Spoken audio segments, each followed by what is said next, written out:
Hello students, today we will continue the UET paper for 5th sem diploma students, and as last class we have already discussed about electric heating methods. Today we will understand and discuss about the arc, direct arc heating methods. So before going to direct arc heating methods, let us first understand the concept of arc and how it is produced. So first of all, let us understand what are arc furnace.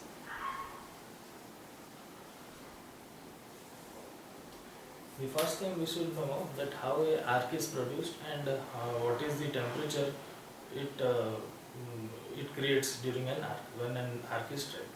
So now first of all, for basic funda you should know if there are two electrodes separated by some distance and you will supply them, give them a supply. It can be AC also, it can be your DC also. So if I will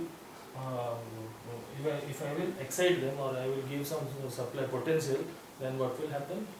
This gap will form an ionization will form. Now after ionization, after some extent of time, it will produce an arc. So this is the basic concept in our topic today, which we will discuss today. So this arc will have a dangerously high temperature, and this will burn these electrodes, and gradually what will happen? The length of the arc will increase, and thereby it will just burn these electrodes, and after that it will stop automatically. So we will now understand the application of this arc, how it is produced in industries, and what are the different methods which has been used by this process. So let us proceed.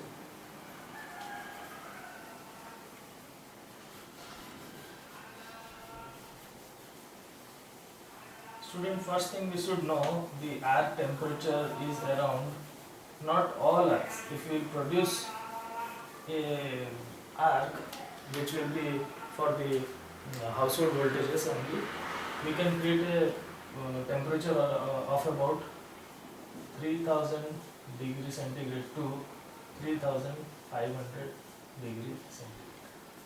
So huge amount of temperature can be created by using these arcs. Now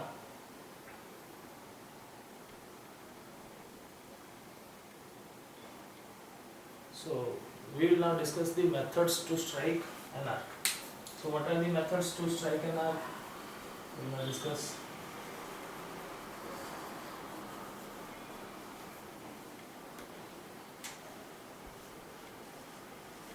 Methods to strike an arc. Actually, there are two methods to strike an arc. What are they? The first method is known as type 1 or method 1, whatever you may call. HT strike. The other is LT strike. What does HT stands for? It stands for high tension strike, and LT stands for low tension strike.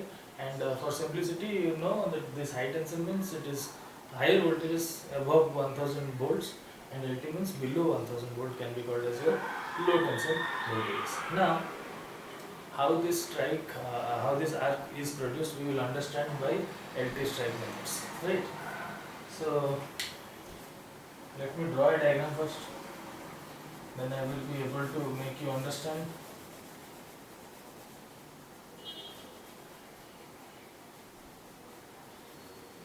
The method or the step by which we can reduce the voltage is by use of a transformer, right? So I will have to use a step down transformer. So I will draw a step down transformer. I will show you how to connect it to the charge and how to create heating effects, right? So let me draw a transformer first. So I need low voltage, right? Because the first method is LT strike.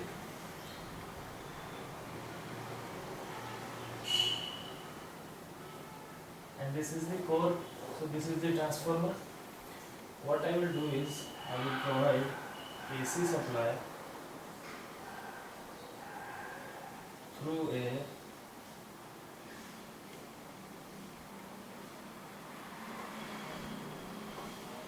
variable resistance or your rheostat, you can say. See, the connection is this way, and this will be through this one, right? And after that, this side and will be put to two electrodes. This will be the first electrode.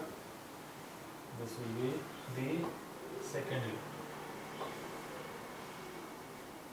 Now, the diagram is this way. So this is a AC supply. I have connected through a rheostat or a potential divider, and I have connected to the HV side, not the LV side. I have connected to the LV side. This is the HV side. Right. This is the high voltage side. Now this is, I am just explaining you how in this kind of HV side the arc is produced. Now what are the other things? This is the electrode 1, this is electrode 2. Now student, during starting we will make this position in such a way that the potential which it will offer will be very small. So the secondary EMF will also be smaller. So if I will gradually increase the potential in the LV side, what will happen? The HV side voltage will be induced higher. So by increasing slowly or gradually, if I will increase the voltage in the LV side, then suddenly what will happen? This HV side will also get increased. But now what is our consideration? During starting, there is a uniform gap between these two electrodes. After some time, we have gradually increased the voltage, thereby increasing the voltage at the secondary side. So what will happen? During starting, it will have no arc or the current was unable to flow. But after some time, when the voltage was sufficient, right, the voltage was sufficient, so it will now break this path and the conduction of current will take place and it will appear to form an arc. So this is the arc produced, and how it is produced? When this voltage which we have increased by the use of this variable resistance box. So we have increased the voltage, so the LV side is now increased, thereby increasing the HV side, and this air gap has been now passed by, or the current passes the air gap. So this medium gets ionized and it is now conducting. And one more thing students, when this will be conducting, this region will be at a very high temperatures. Besides that, what else will happen is, this electrodes will start burning also. What will happen if they will burn? If they will burn, our distance between the air gap will be increased, because after burning they will be get separated, slowly they will get separated out. So due to this reason, these electrodes will get separated automatically. So those things we have to take care of to maintain the arc. So we will read it elaborately. So what is next now?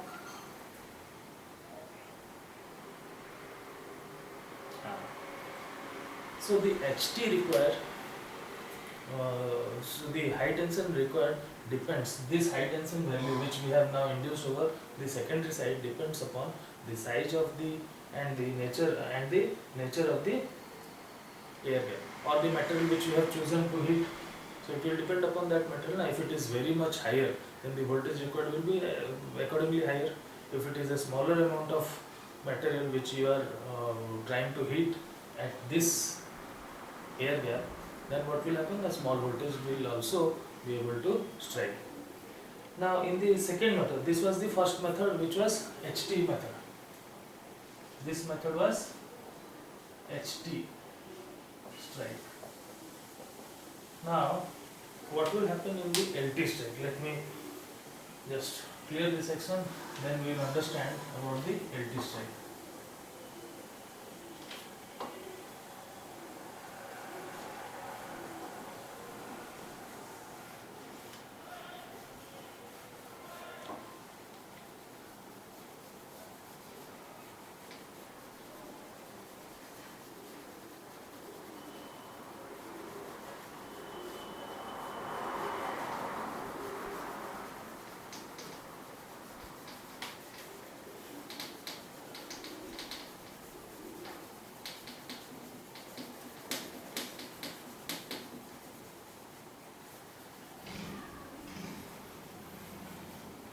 Now this was the first method in which high tension was involved. Now during the low tension method or LT strike,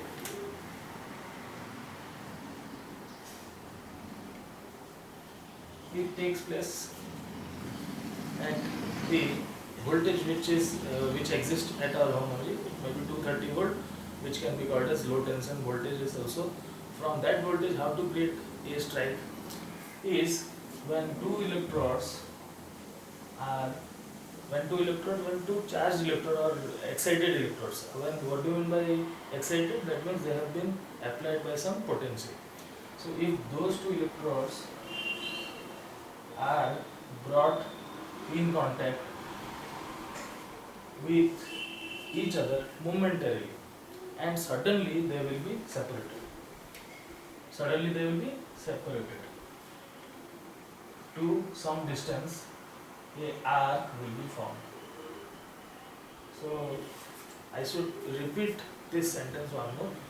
So with the help of this markers, I should explain you better. Suppose these two are the electrodes which are having some potential. This is the positive one, this is the negative one, and I have brought these two electrodes together and then separated for some moments only. What will happen? See, I will not touch these two electrodes by bare hands. It should be insulated by hand gloves or other mediums. So if I touch these two electrodes and then separate them out, it will strike an arc. So if the distance is sufficient to maintain the arc will exist. So this is the basic funda for this LT strike. Right. So in this method only, what we do, we bring two excited electrodes together momentarily, and then suddenly these two electrodes are separated out and are kept at a predefined distance. Now, so coming to direct arc furnaces.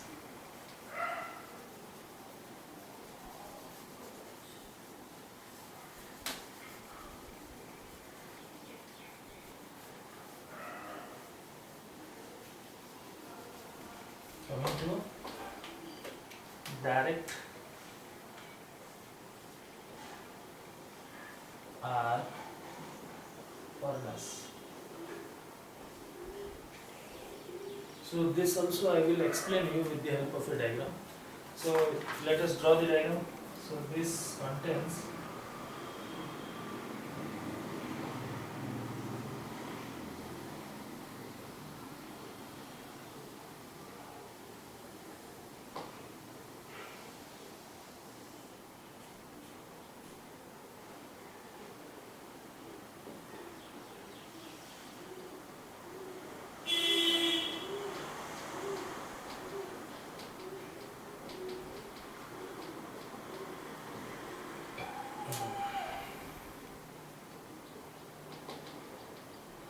this is the charge which is to be heated.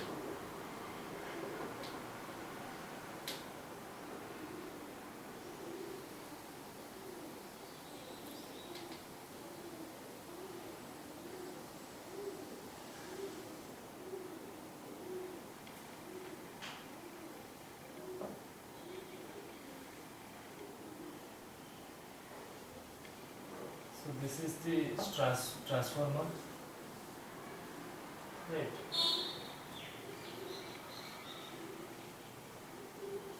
This is the core of the transformer, this is the supply, this is AC system. Now I have connected to the electrode. The second one will go and will be connected over at the bottom. Right. So in this method, the contact is made at the bottom of the charge. So what is charge, student? I think you have remembered. Charge is nothing but the material which has to be heated. So these things are the charges. So this is the electrode. This has been connected through a transformer, and by this method we can heat this charge. Now let us understand what are the things inside this. So we are having a steel bottom. So this is a steel bottom.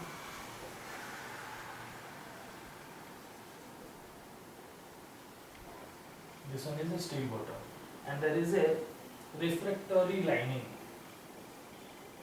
Refractory lining. What is refractory lining, students? Actually, the refractory lining is a ceramic material which has the property to withstand high amount of temperatures. Right. So if I will not use this refractory lining and I will use any metal, say, so it will be unable to withstand that temperature, because the refractory lining can withstand temperature about 8000 degrees centigrade or above 8000 degrees centigrade also in some cases. So for that purpose I need a refractory lining, and inside it I have a charge. These are the electrodes, these are the bottom connection. So now if I will supply, give a supply or excite this, what will happen? It will have a secondary current, this current will pass, and as this electrode is connected to the charge, what will happen? There will be a arc produced, and due this arc, the medium, what is the medium of the arc? This charge. So by this process, this medium gets heated up, and now this charge is heated up.